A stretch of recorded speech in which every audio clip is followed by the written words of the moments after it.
के नाम पे इनका नामांकन हो रहा है। तो आप इस तरीके से देख सकते हैं कि ये जो तुगलक है, इनका एक जो अपना वो बन रहा है, वो इस तरीके से बन रहा है। अब इनका जो प्रारंभिक जो हम लोगों ने देखा कि जो तुगलक हैं, उनका नामांकन गाजी तुगलक के ही नाम पे विद्वान मानते हैं कि ये व्यक्ति जो था इसी के नाम पे हो रहा था, जबकि जो मंगोल सुल्तान तुगलक था उसके नाम पे नहीं हो रहा था। ये स्पष्ट हो गया है एक तरीके से। अब जो दूसरा इसमें पहलू है कि ये तुगलक आए कब भारत, किसके शासनकाल में इनकी महत्ता दी गई और कैसे इनका वर्चस्व स्थापित हुआ, कैसे ये लोग चीजें हुई। तो कई लोग जैसे अमीर खुसरो, ये खास करके देखा जाए तो वो मानता है कि इन लोगों का आगमन तो खलजियों के काल में हुआ, खास करके व्यास उनके फिरोज शाह खलजी के वो में, और अलाउद्दीन खलजी के काल में इनका धीरे धीरे विस्तार हुआ। लेकिन एक चीज और ये पूछा था कि इनके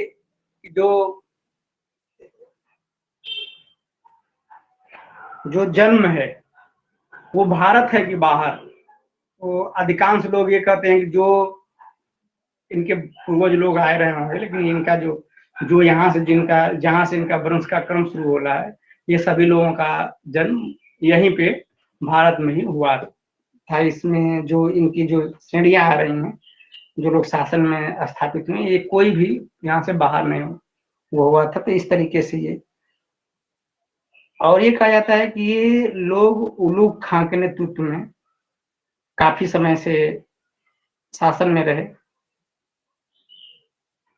और अलाउद्दीन खलजी के काल में जो मलिक तुगलक था उसको प्रशासन में उच्च पदों पर दिया गया, और इसको खास करके जो सीमा रक्षक का पद था, इस पदों पे इनको रखा गया। खास करके अगर आप देखें तो स्पष्ट हो रही है कि ये आ रहे हैं और ये इस तरीके से इनका चीजें बन रही हैं, और ये इस प्रकार से तुगलकों का अस्तित्व हो रहा है। लेकिन तुगलकों को जो जिम्मेदारियां दी गई सल्तनत काल में, वो खास करके दो जिम्मेदारियां मिलती हैं कि तुगलक सेनानायक थे, उनको दो जिम्मेदारियां दी जा रही थी। एक जिम्मेदारी थी मंगोलों से सीमा की सुरक्षा, अब पश्चिमोत्तर सीमा प्रांत पे अधिकांश इनकी नियुक्ति रखी जाती थी, और ये पर रखा जाता था। खास करके वो मुल्तान, दीपालपुर और ये तमाम जगहों का राज्यपाल बनाया जाता था। तो इस प्रकार से सीमांती नगरों की रक्षा करने की जिम्मेदारी उनको दी जा रही थी। तो ये इनका जो कार्य था, और इनकी सल्तनत में जो शुरुआत है वो देखने को मिलती है। गयासुद्दीन तुगलक के सुल्तान बनने के बाद और उसकी मृत्यु के बाद मोहम्मद बिन तुगलक का सुल्तान बनना, गयासुद्दीन तुगलक द्वारा किस प्रकार खलजी क्रांति के बाद जो एक व्यवस्था स्थापित हुई थी, अलाउद्दीन खलजी काल में जो प्रशासन की एक व्यवस्था थी, जो लगान की जो भार था जनता पे वो बढ़ रहा था, और किस प्रकार से एक प्रशासनिक व्यवस्था स्थापित थी, नियंत्रण स्थापित था अलाउद्दीन खलजी के बाद, उसके उत्तराधिकारियों के समय में किस प्रकार से उसमें अंतर आता है। तो ये सब परिस्थितियों का फायदा उठाते हुए किस प्रकार से गयासुद्दीन तुगलक शासक बनता है, और उसके बाद मोहम्मद बिन तुगलक सत्ता में आता है, और उसके द्वारा कई सारे प्रयोग ऐसे किए जाते हैं जो एक तरीके से आप कहें कि बहुत ही इतिहास में उसकी चर्चा का वो रहता है। और एक तरीके से आप कह भी सकते हैं कि वो एक प्रयोग का दौर है, जिसकी योजनाएं नए नए नित्य प्रयोग कर रहा है, लेकिन वो सारे प्रयोग उसके असफल हो रहे हैं।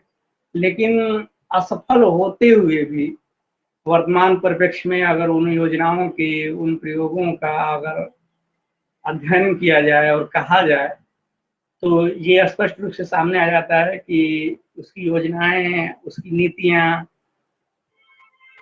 और उसकी सोच बुरी नहीं थी, क्योंकि एक पढ़ा लिखा योग्य व्यक्ति था। उसकी जो व्यवस्थाएं दिख रही थी वो किसी प्रकार की ऐसी नहीं थी कि जो उसको पागल या मूर्ख ऐसा कोई क्रूर शासक सिद्ध करे। वो ये बता रहा था कि एक प्रगतिशील सोच का व्यक्ति था जो तमाम सुधार करना चाह रहा था, नई चीजें करना चाह रहा था, लेकिन कुछ कारण जिम्मेदार बन रहे थे। आप कह सकते हैं कि वो जो प्रयोग करना उस समय वर्तमान में चाह रहा था, या तो नागरिक जनता या अधिकारी उसके उस तरीके से तैयार न रहे हों, उस योजनाओं को समझ न पा रहे हों, और तमाम चीजें दिखाई पड़ती हैं कि न होने के बाद वो उसकी योजनाएं लगातार एक एक करके वो प्रयोग करता जाता है और वो फ्लॉप होती जाती है। आपने देखा कि वो उसकी जो कई सारे प्रयोग हैं उसमें द्वाब कर, राजधानी परिवर्तन, सांकेतिक मुद्रा का चलाया जाना, विदेशी एक तरीके से आप तथाकथित कह सकते हैं कि विदेशी अभियानों की भी चर्चा होती है, और प्रशासनिक रूप से भी आप देख रहे हैं कि वजारत का गठन किया जाता है और एक लंबा चौड़ा इसका एक वो दिया जाता है। तो आप एक चीज देख रहे हैं, लेकिन अगर जब मूल्यांकन होता है मोहम्मद बिन तुगलक का, तो मूल्यांकन ये चीज बताता है, मूल्यांकन में हम इस चीज को देखते हैं कि मोहम्मद बिन तुगलक की सारी योजनाएं, एक दिल्ली सल्तनत का ऐसा शासक है कि जिसकी योजनाएं हूबहू वर्तमान परिप्रेक्ष्य में क्रियान्वित हैं और वो सभी की सभी प्रयोग में चल रही हैं। तो एक तरीके से जो इतिहासकार हैं वो ये मानते हैं कि मोहम्मद बिन तुगलक की योजनाएं का जो महत्व था वो आज तक अगर बना है तो ये बता रहा है कि वो आदमी कितना बड़ा प्रयोग करने वाला, एक शासक के तौर पे देखा जाए तो कितना बड़ा प्रयोग करने वाला रहा होगा। खैर वो चीजें अलग हैं, लेकिन अगर मोहम्मद बिन तुगलक के बाद हम देखते हैं कि मोहम्मद बिन तुगलक की योजनाएं हुई, विद्रोह हुए, तमाम चीजें, वो साम्राज्य भी कहा जाता है कि मोहम्मद बिन तुगलक का साम्राज्य दिल्ली सल्तनत के सबसे ज्यादा विस्तृत साम्राज्य माना जा रहा था कि दक्षिण के अधिकांश भाग जो अलाउद्दीन खिलजी द्वारा अपने साम्राज्य में नहीं मिलाया जा सका था, मोहम्मद बिन तुगलक ने उसको अपने साम्राज्य में मिलाया, और साम्राज्य बड़ा होने की वजह से उसने राजधानी परिवर्तन की जो योजना बनाई, परिवर्तन के आप कह सकते हैं द्वितीय राजधानी का जो कॉन्सेप्ट इसने विकसित किया, और विजारत का जो एक प्रशासनिक व्यवस्था में महत्व दिया इसमें। तो ये तमाम चीजें में कई सारे विद्रोह हुए, आप देखते हैं कि सदा अमीरों का विद्रोह और तमाम चीजें ये देखने को मिली। और एक तरीके से जो आप कह सकते हैं कि खिलजी काल में जो प्रशासनिक जो एक नियंत्रण और आर्थिक नियंत्रण की जो प्रक्रिया गठित की गई थी, और धीरे धीरे यहाँ तक आते होते हुए शिथिल दिखाई पड़ने लगती। गयासुद्दीन तुगलक की मृत्यु के बाद जो अगला शासक बनता है वो है फिरोज शाह तुगलक। 1351 से लेके 1388 तक इसका जो शासन काल होता है। और इसमें एक चीज ये कहा जाता है कि कुछ लोग गयासुद्दीन तुगलक की मृत्यु के बाद फिरोज शाह तुगलक शासक बनता है। एक जो राजनीतिक हम लोग एक समीकरण देख रहे थे कि जब भी कोई सुल्तान या शासक की मृत्यु होती है तो थोड़े विवाद जरूर होते हैं उत्तराधिकार की समस्या को लेकर। तो ऐसी थोड़ी समस्या इसके समय भी आती है, फिरोज शाह तुगलक के समय में। कहा जाता है कि मोहम्मद बिन तुगलक के कोई पुत्र नहीं थे, और फिरोज उसके भाई का पुत्र था, जिसको बाद में कुछ थोड़ी राजनीतिक समस्याओं के बाद इसको सुल्तान बना दिया गया।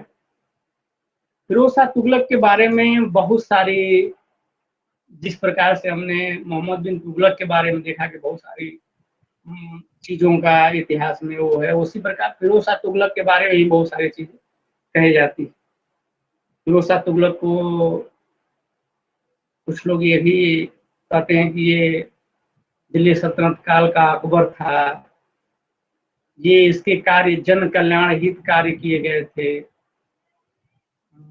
एक शासक के दृष्टिकोण से ये असफल रहा।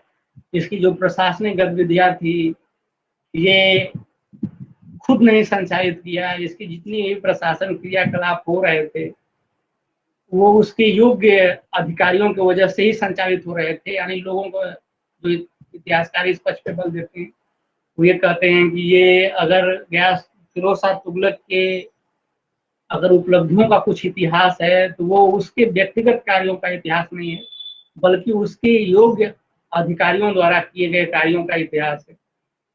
और फिरोज शाह तुगलक के बारे में तमाम चीजें उससे कहा जाता है कि इसने कई सारे नहरों को बनवाया, कई नगरों को बसाया, इसने कुछ धार्मिक मान्यताएं भी इसके साथ जुड़ी हैं कि इसने ब्राह्मण पे जजिया कर लगाया। प्रशासनिक शिथिलता इसके शासनकाल में देखी जा रही है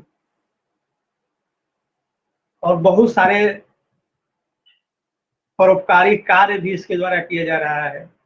फलदाय वाणिज्यिक जो कृषि का प्रारंभ जो मिलता है इसी काल में शुरू किया जा रहा है। ये तमाम चीजें कहा जाता है कि जो दिल्ली सल्तनत में अब खलीफा को लोग महत्व देना कम कर दिए थे, इसके द्वारा उसको स्थापित करने का काम किया जाए। तो तमाम तरीके से अगर आप देखें तो ये बहुत सारा चर्चा इसके साथ जुड़ी हुई है फिरोज शाह तुगलक के साथ। तो आप फिरोज शाह तुगलक को अगर देखें तो कह सकते हैं कि फिरोज शाह तुगलक के जो प्रारंभिक सुल्तान बनने के बाद जो कार्य थे वो कुछ कार्य इसके बड़े ही महत्वपूर्ण माने जा रहे हैं।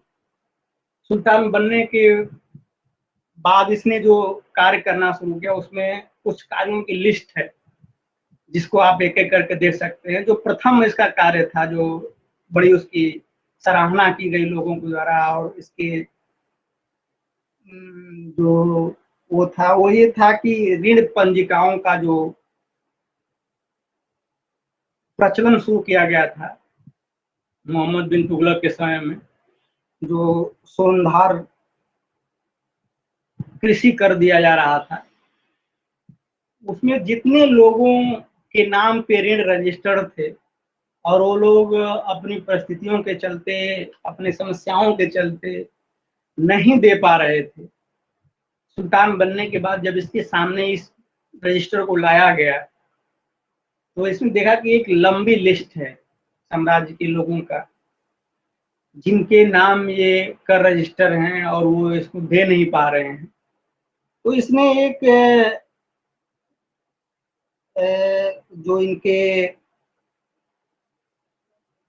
एक तरह से आप कह सकते हैं जो परामर्श देने वाले अधिकारी थे, उनके निर्देशों में क्या, उनके सलाह पे उस पंजिका को खत्म कराने का काम करता है। और दूसरा काम इसके द्वारा जो महत्वपूर्ण किया जा रहा है वो मलिक जो मकबूल है, जिसको कबाल मुल्क भी कहा जा रहा है, उसको अपना वजीर बना रहा है, जो इसका बहुत ही महत्वपूर्ण और सहायक सिद्ध हो रहा है। ये तमाम जो इसको सलाह देने का काम कर रहा है, ये नाम क्या था चीजें। और दूसरी चीजें महत्वपूर्ण है इसके लिए कि जो एक तरीके से दिल्ली सल्तनत में आप देख रहे हैं कि जो न्याय दंड देने की प्रक्रिया है, रक्तपात का जो सिद्धांत है, उसकी उस पर भी निषेध इसके द्वारा किया जा रहा है। चौथा जो इसके समय में जो सराहनीय कार्य किए जा रहे हैं कि मोहम्मद बिन तुगलक द्वारा जितने अच्छे बुरे कार्यों का से लोग वो थे, उसका प्रायश्चित भी इसके द्वारा किया जा रहा है। सुल्तान के तौर पे आधिकारिक रूप से उसका प्रायश्चित कर रहा है और उत्पादन के आधार पे कर का निर्धारण कर रहा है। ये एक बड़ी समस्या दिल्ली सल्तनत में चली आ रही थी कि राज्य निर्धारित कर देता था कि इतना कर लिया जाएगा, जितना और उतना ही अगर किसी साल कम या अधिक होता था तो बड़ी चैलेंज रहती थी। तो ये चीजों का निर्धारित होता है भूमि के आधार पे, ये चीजें हो रही हैं कि सामान्य कर लिए जा रहे हैं, जजिया कर, ये तमाम चीजों का निर्धारण इसके द्वारा किया जा रहा है।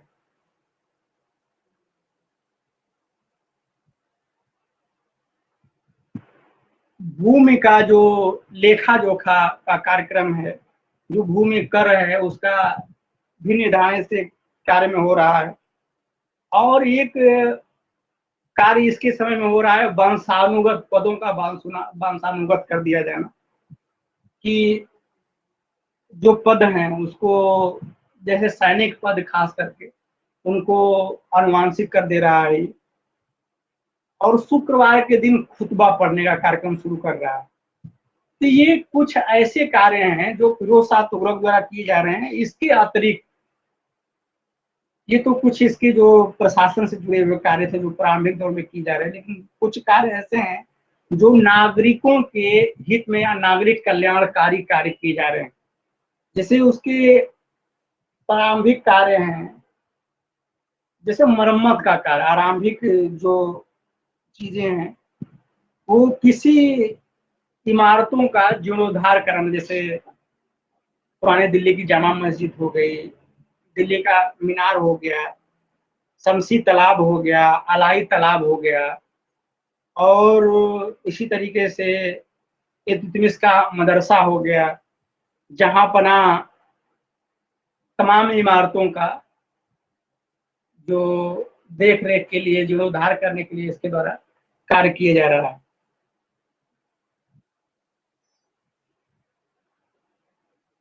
और इसी से जुड़ा एक चीज और है कि इसके के समय में कुछ भवनों का निर्माण किया जा रहा है, कुछ नगरों का निर्माण किया जा रहा है, नहरों का निर्माण किया जा रहा है, यमुना पे और फिरोजाबाद में। ये सारी चीजें इसके समय में हो रही है। कुछ अभियान जो हो रहे हैं वो अलग चीजें हैं इसके समय में। और एक जो टेक्निकल काम किया जा रहा है, ताश घड़ी, जो एक तरीके से आप घड़ियाल कहा जा रहा है, जो समय बताने के लिए वो किया जा रहा है, उसकी चीजों का कार्य किया जा रहा है। और इसके समय में दासों की नियुक्ति व्यापक पैमाने पर की जा रही है। और सर ताश घड़ी क्या थी?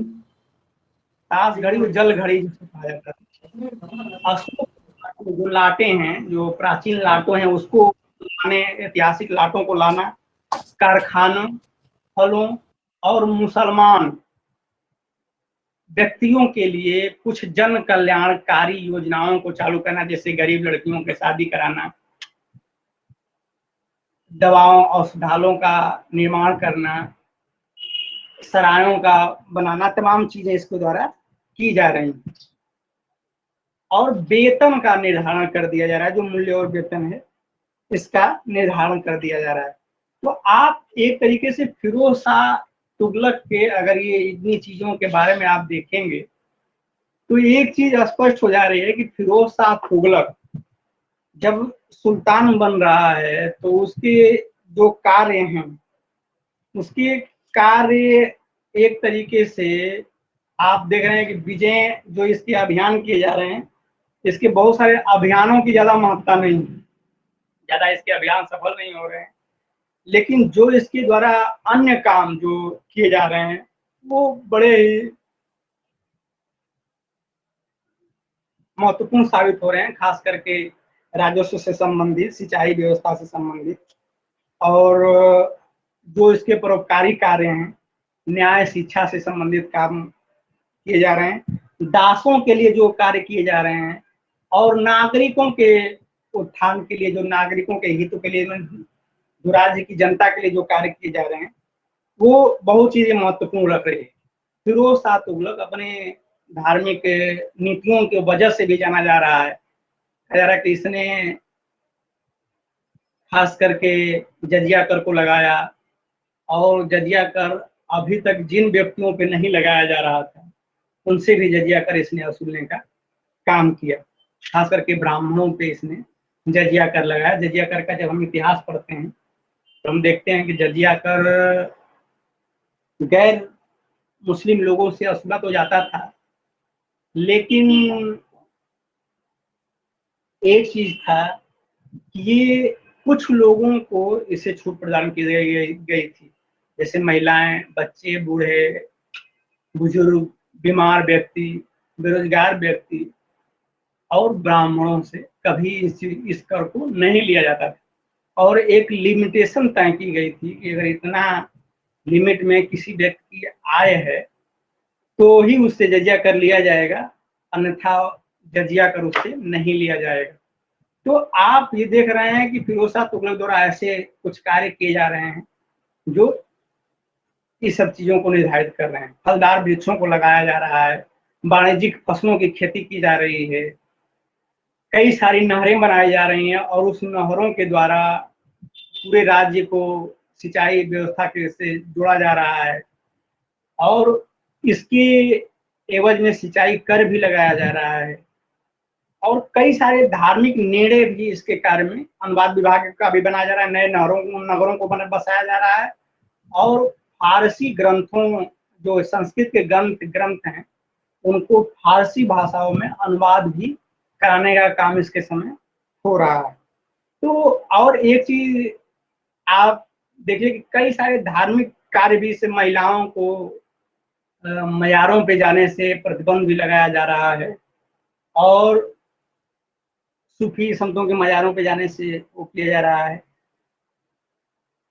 और ये तमाम चीजें किया जा रहा है। लेकिन एक जो जन कल्याणी कार्य हैं इसके, जिसकी वजह से फिरोज शाह तुगलक को ज्यादा महत्व दिया जाता है कि फिरोज शाह तुगलक ने जो जन कल्याण कार्य किया, सल्तनत काल में सल्तनत कालीन जितने भी शासक अभी तक आप देख रहे थे, उन शासकों द्वारा ऐसे जनता के हित में कोई कार्य नहीं किए गए जितना कार्य फिरोज शाह तुगलक के द्वारा किया जा रहा है।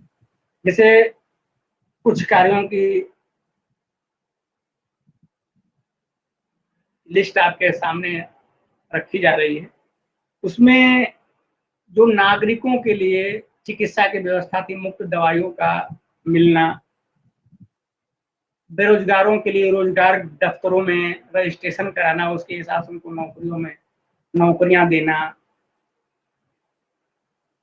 गरीब जो मुस्लिम लड़कियां थी जिनकी शादी करने के लिए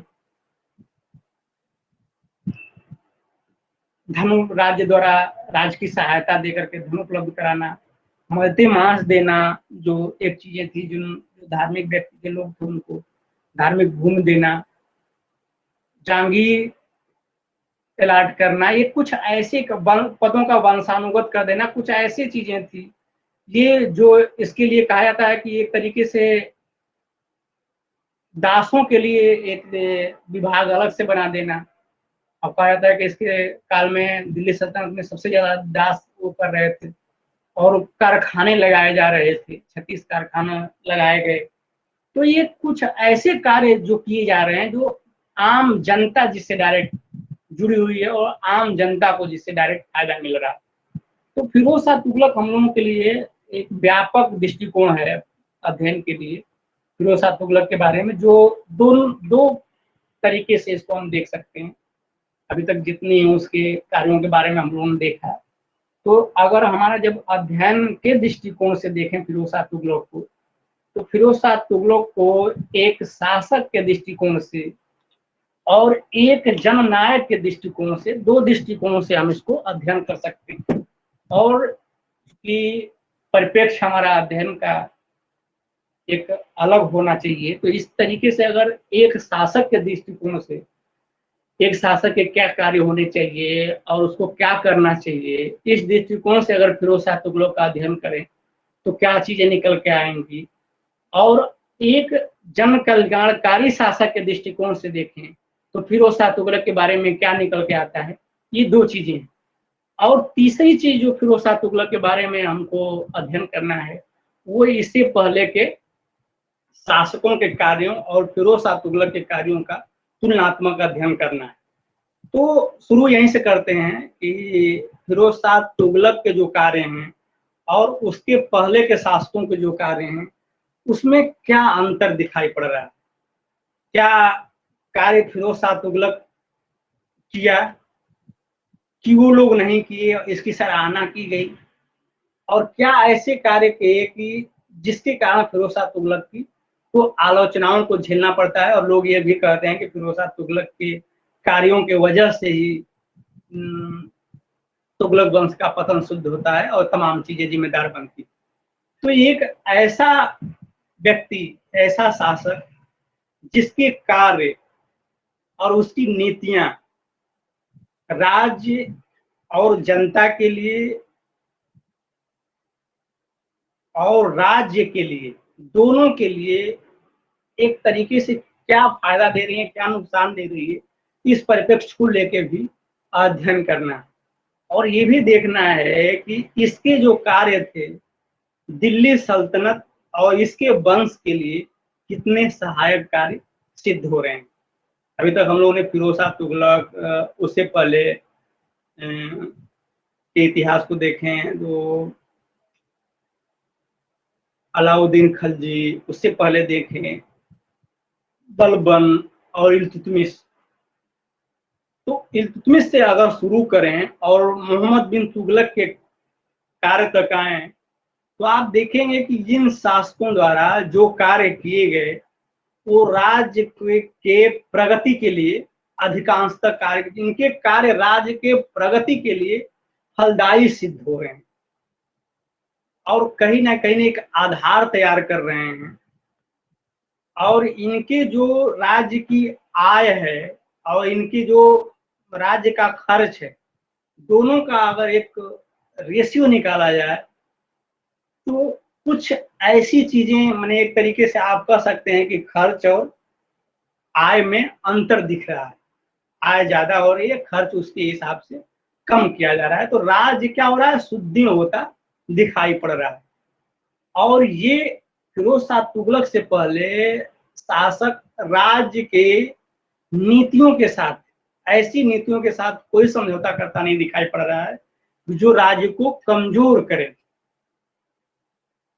और फिरोज शाह तुगलक के समय एक अलग नीति शुरू होती है जिसमें बहुत सारी चीजें ऐसी हो रही हैं जो जिस नीतियों की वजह से राज्य पे एक्स्ट्रा भार भी पड़ रहा है और उसकी नीतियों की वजह से राज्य कमजोर भी हो रहा है। तो ये परिप्रेक्ष्य है। तो एक दृष्टिकोण से आप देखें तो ये पूरा फिरोज शाह तुगलक हमारे लिए इसलिए भी इम्पोर्टेंट हो जाता है कि फिरोज शाह तुगलक अपने पहले के शासकों का मूल्यांकन कराता है और अपने से तुलना कराता है और इसके बाद, इसके कार्यों के बाद क्या प्रभाव पड़ता है दिल्ली सल्तनत पे, उसकी चीजों की भी समीक्षा हम लोगों को फिरोज शाह तुगलक के माध्यम से ही करनी। तो आप ये परिप्रेक्ष्य देख रहे हैं फिरोज शाह तुगलक, और इसी अध्ययन के दृष्टिकोण से जो इसके अध्ययन के करने वाले लोग, जो इतिहासकार हैं, जो विद्वान इस पे कार्य किए फिरोज शाह तुगलक के ऊपर, तो इसके जिस नीतियों का उन लोगों ने जिस परिप्रेक्ष्य में जिस इतिहासकार ने ज्यादा अध्ययन किया उस परिप्रेक्ष्य में इसको फिरोज शाह तुगलक के कार्यों का मूल्यांकन करता है। अगर वो शासक के दृष्टिकोण से फिरोज शाह तुगलक के प्रशासनिक कार्यों का मूल्यांकन करता है तो एक शासक के दृष्टिकोण से कहता है कि फिरोज शाह तुगलक एक उतना महत्वपूर्ण शासक नहीं था और ये कहीं ना कहीं फिरोज शाह तुगलक वंश के लिए पतन के कारण हो रहे हैं। लेकिन जो शासक इसके जन कल्याणी कार्यों को महत्ता देकर के अध्ययन कर रहे हैं तो वो ये कह रहे हैं कि एक शासक के रूप में चाहे इसके कार्य जो रहे हों, लेकिन जनता के लिए जो इसके द्वारा कार्य किए गए, दिल्ली सल्तनत में किसी भी शासक के द्वारा इस तरीके का कार्य नहीं किया गया। बल्कि आप इसकी तुलना वो लोग अकबर से कर देते हैं जो मुगल काल का सबसे महत्वपूर्ण शासक होता है। कहते हैं कि ये सल्तनत जिस तरह आप मुगल काल में अकबर को देखते हैं कि उसकी महत्ता थी और उसने जनता के हितों के लिए कार्य किया, उसी प्रकार से फिरोज शाह तुगलक ने कुछ ऐसे कार्य किए और इसकी कार्यों की समीक्षा अकबर के कार्यों से करके वो देखते हैं, यानी उसकी विशेषता बताने की कोशिश करते हैं। तो आप ये परिप्रेक्ष्य देख रहे हैं।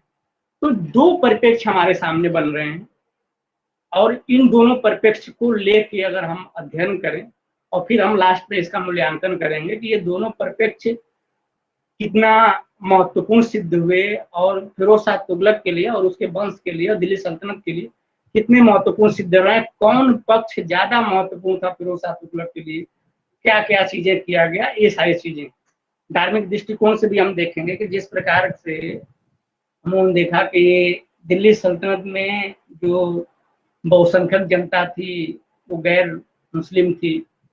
फिर एक जो धर्म था उनका अलग और ये इनका अलग धर्म था। और दूसरी चीज़ ये कि खलजी क्रांति के बाद जो हम लोगों ने सामाजिक तनाव देखा था, प्रशासनिक क्षेत्र में और सामाजिक क्षेत्र में, खलजी क्रांति के बाद वो जो काफ़ी कम हुआ था, तो वो पुनः एक दृष्टिकोण से फिरोज शाह तुगलक के समय में ये जजिया कर लगाना और खलीफा को मान्यता देना, ये चीज़ों की महत्ता धार्मिक दृष्टिकोण से स्थापित हो जाना, उलेमाओं का महत्व पुनः स्थापित होना, तो ये कुछ चीज़ें ये बता रहे हैं कि धार्मिक प्रभाव भी इसके ऊपर दिख रहा है। जबकि दिल्ली सल्तनत में कहा जाता है कि शासकों के ऊपर, अधिकांश शासकों के ऊपर उलेमाओं का प्रभाव नहीं दिख रहा था, ना ही वो उलेमाओं को ज़्यादा महत्व दे रहे थे। लेकिन फिरोज शाह तुगलक के समय में ये चीज़ें स्थापित हो रही हैं, यानी धार्मिक महत्व भी इसके समय में बढ़ रहा है। तो ये चीज़ें हैं फिरोज शाह तुगलक के बारे में।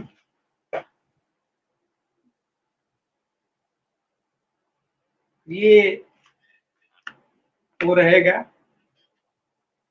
अभी शुरुआत हम लोग आज इतना ही करें और फिर कल हम लोग शुरू करते हैं इसके आगे से जहाँ आज तक हम लोगों ने पढ़ा है। और कल जितने लोग बचे हैं, कितने लोग जुड़ते हैं तुम क्लास में? सर तकरीबन 10 लोग, 10-12 लोग। तो अभी 6 लोग जुड़े हैं, बाकी लोग कौन जुड़ा है, कौन नहीं जुड़ा है इसमें? तुम्हारा बहुत लोग हैं। मधुकर जुड़े रोहित। हैं, आसिफ जुड़े हैं, वर्षा जुड़े हैं, रांशु जुड़े हैं, पवन जुड़े हैं, बाकी लोग भी जुड़े हैं। अब उन लोगों को भी खबर कर दो तुम लोग। चलो फिर आज बंद करते हैं, कल फिर हम लोग शुरू करते हैं इसको। इसका बैकग्राउंड आज हुआ, कल फिर पढ़ के समझने में आसानी रहे। ठीक ठीक है सर। काशिफ, काशिफ, हेलो। और लड़के क्या हाल चाल? ठीक है यार, क्या करना है? चल चाय पीने। चाय पी के अभी आ ही रहा हूँ। चल साले। नहीं नहीं यार। चल भाई। अबे कैसे कटता है ये?